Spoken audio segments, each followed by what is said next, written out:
Hi, welcome. In this video, I want to take a couple minutes to talk about training being a intervention, okay, versus, X number of sessions, which again, I get a lot of questions about, how long. I'm saying, Dale, how long does it take to see good results, in terms of training, people's kind of picture of training, kind of running around pylons or using treats, and there's all sorts of ways people will go about trying to train dogs. Now, understand the system of training, okay, and I talk about this, and again, I encourage you to go watch my video, especially my series on learning theory breakdown, where I really go into this whole idea, very popular idea of what training is.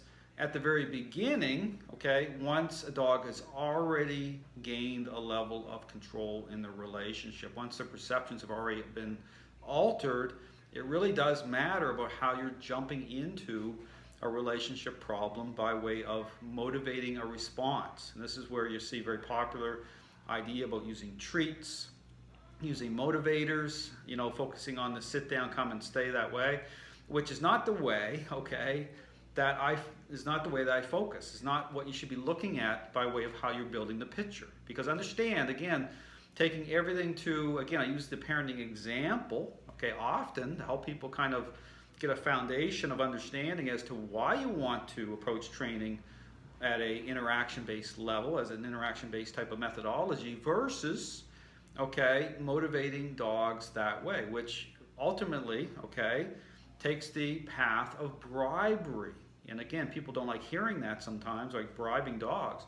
But understand that's no different. You take this to the parenting example, once, okay, just like the selfish child example, once a child's already selfish, it changes everything, okay? And then you have to kind of walk that back to the parenting style itself for causation, okay? You have to start to connect some dots here. So, because I ultimately understand that my goal here is for people to be successful. Understand I care about dogs and owners the right way. I really do care about dogs and owners. So I put out information that can seem very, very challenging because of what's popular. Understand this is very popular, this idea of motivating dogs that way to respond, and the focus is on the sit down, come and stay, and here's your certificate, and you can trust appearances that way. And I say, don't do it, okay? This is why, and think about this, if you really kind of do your research and check around, you'll see it's very, very common for people to invest a lot of time, a lot of money, a lot of energy into this very popular idea, only to continue to struggle in the relationship with their dogs. And people ultimately will maybe accept that, but understand that there's a better way. There's a way to really make sure that you're changing perceptions of dogs the right way. And so the positive, okay, understand when people look at the system of training, they say, well, it doesn't seem very positive because Dale's not, motivating dogs that way. He's not using treats. He's not using this kind of positive reward type of thing. So what's the positive? Well, understand, okay, this is the thing to think about in terms of reward and all that type of language you hear all over social media, is that's directed towards the human.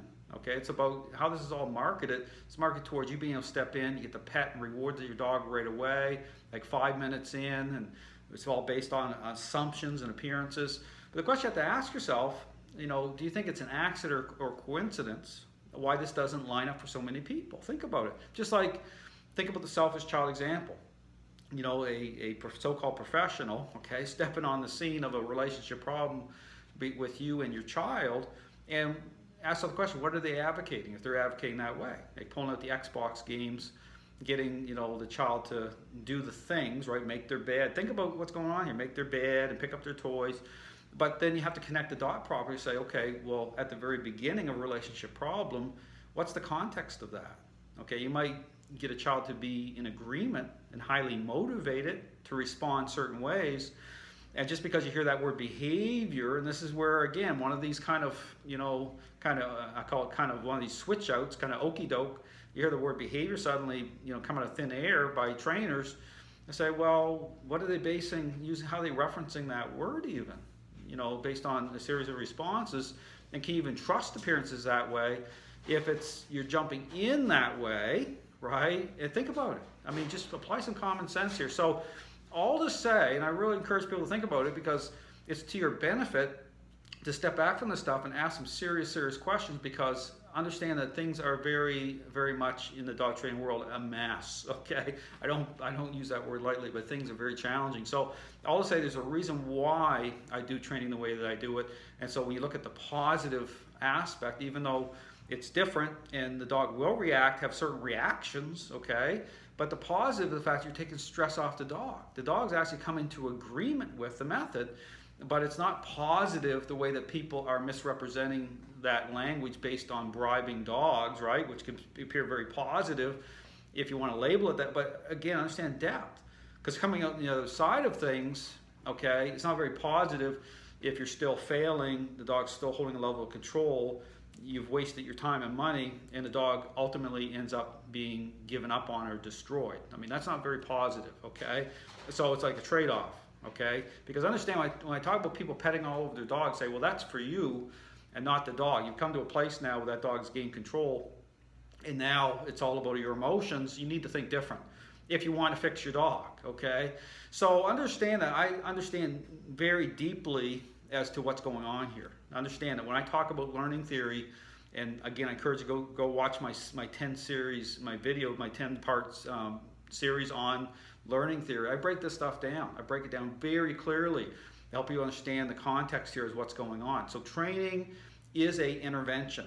And the good news is at the very beginning through this system, the very first session, okay, you get the most important part of the method to create change right away. There's no roadblocks, there's no barriers.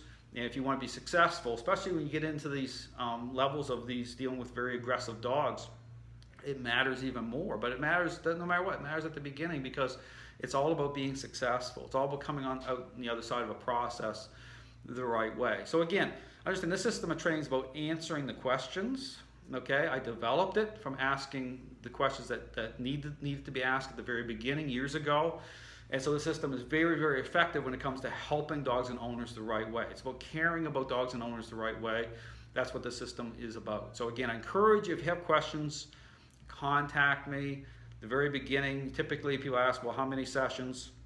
You control that. So you have your first session, you usually practice for about a week, you schedule your next session, it's pay as you go, which is great, okay? Because typically when people come to the system training, you're saving time, you're saving money, you're getting the right method, and it's all about success. So the right way, there's no barriers to success. So other versus, okay, and this is why you see it's like 10 sessions for whatever amount of money, because they're all bribing these dogs. These dogs are moving around. It makes you feel really good, right? You get to pet all over your dog. But the end result is, okay, what just happened? I feel like I got completely blindsided here, and then all the excuses start. Okay, that's how I understand. That's like built in. Okay, all the excuses as to why it didn't work, and well, I'll tell you what the problem is. It's this idea.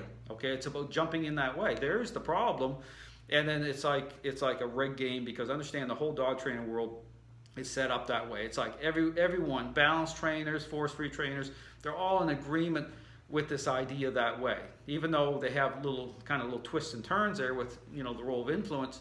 Understand there's your problem right there.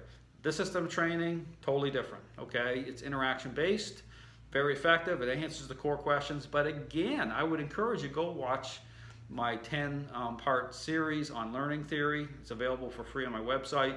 I break it down, I answer people's questions, because ultimately, okay, if you really want to be successful, you want to make sure in a very intentional way that you're going to make sure that perceptions of your dog are going to change. This is the system for you. So again, I encourage you to check out the system of training. Answers all the questions, a clear path to change, and the focus really does come on to, in terms of the situation, onto the dog owner the right way. So again, I encourage you to check out my options. Lots of options available on my website for training. Contact me if you have any questions. I'd be more than happy to help you out. Thanks for watching.